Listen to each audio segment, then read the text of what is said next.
एबे आमे प्रस्तुत करिबा ओडिया मानकर अति प्रिय छतु बेसर तरकारी। सेथिपाई मु एठी नेइछि पाळ छतु। से पाळ छतु को भल से चोपा बाहर करके क्यूब साइज रे छोट छोट खंड कर काटिके मु ताको हळदी पानी किछ समय पई भेदे के छाडी देली।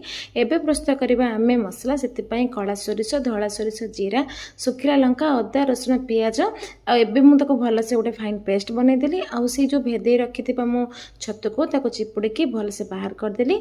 कड़े रे तेल गरम मिसला पर से छतु को मु भाजी के बाहर कर देली गोटे प्लेट रे।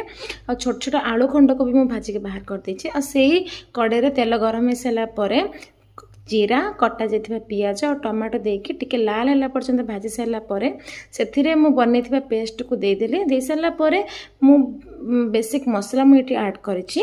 आपण माने चाहिले आपण को मत अनुसार जहाँ भी ऐड करि परिबे। आ खट्टा आसे पई टिके मोटी आंबुलर व्यवहार करिछि। आंबुल हो सारला परे मसलाटा कसी सारला परे मु एठी ऐड कर देछि छतु आ आलू को भल से कसी सारला परे टिके पानी दे देली। पानी फुटे सारला परे हमर रेडी हे गेला। बे छतु आलू आंबुलर गोटे बेसर।